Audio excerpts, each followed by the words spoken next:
小松の模型制作動画は無責任垂れ流し動画です。それでもいいよって方は、ゆっくりしていってね。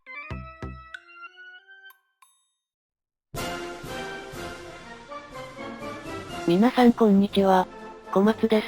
タミヤキット、350分の1、戦艦ヤマトを作る、第3話です。12月に入ってとにかく寒いですね。来週はもっと寒くなるとか、模型部屋は暖房をつけても換気ブースが暖気をすべて追い出してくれますので、制作には辛い時期になってきました。できるだけ暖かい日中に塗装をしつつ、頑張っていきますよ。今回も前回に引き続き、船体を作っていきます。まずは現外電路を取り付けていきます。このような長尺エッチングの場合は端を瞬間接着剤でまず接着。その後ピンセットで浮かせながら、裏側に接着剤をつけて接着しています。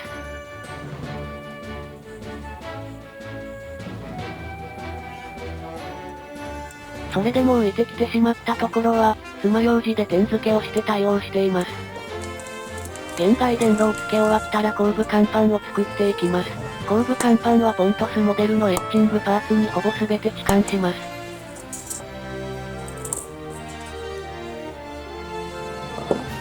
ベースとなるプラパーツを切り出して、湯口やパートラインをヤスリがけ。エッチングを貼るために、表面のモールドを全て彫刻刀で削り落とします。この後エッチングを貼る動画がなぜか消失したのでカット。ターンテーブルのエッチングパーツを切り出し、これも瞬間接着剤で固定していきます。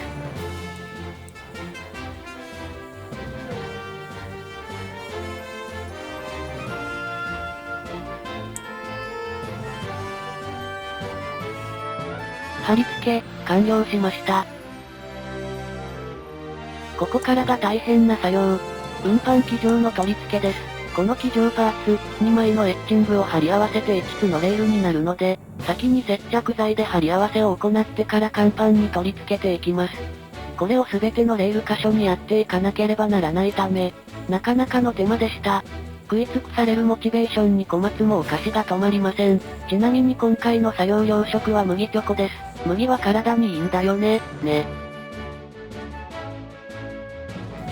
さて、製作した後部甲板を船体に取り付けていきます。ビスで固定する仕様になっているので、その通りに取り付けていきます。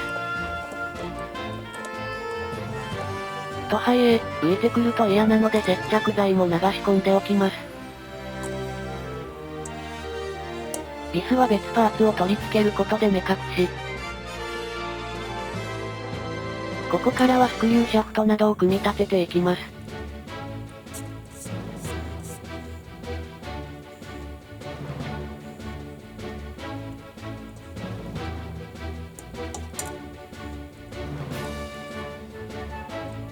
パートラインの段差が大きいところは、セラカンナを使うと作業がはかどります。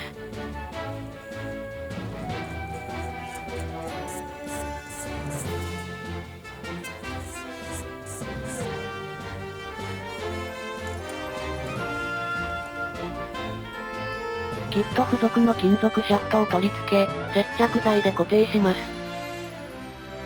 内規定量を引き出すためのレールを作ります。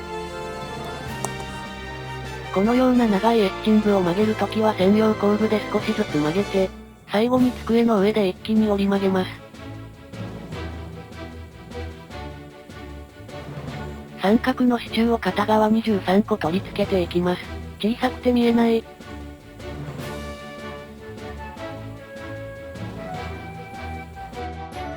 出来上がりました。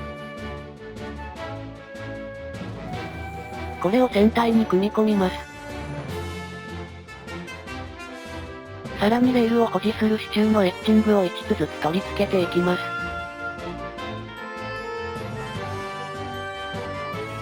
取り付けました。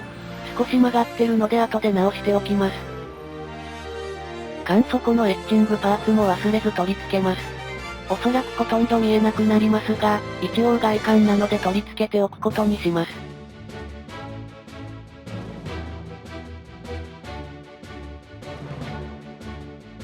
そこのピンゲートはご愛嬌ということで、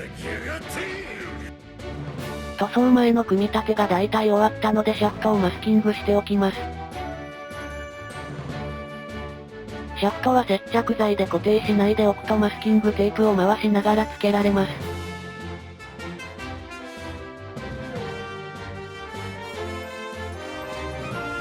まずはガイアのプライマーを拭いて下地処理を施します。乾燥したら鑑定色を塗っていきます。とにかく大きいので塗装が大変、なんとか塗り終えました。では今回はここまで。次回は船体の塗装を完了、環境にも手を出していきます。ご視聴ありがとうございました。小松の最新制作状況や作品展示情報などは、小松の Twitter を見てね。私の所属するサークルの展示会情報は、秘境屋の Twitter を見てね。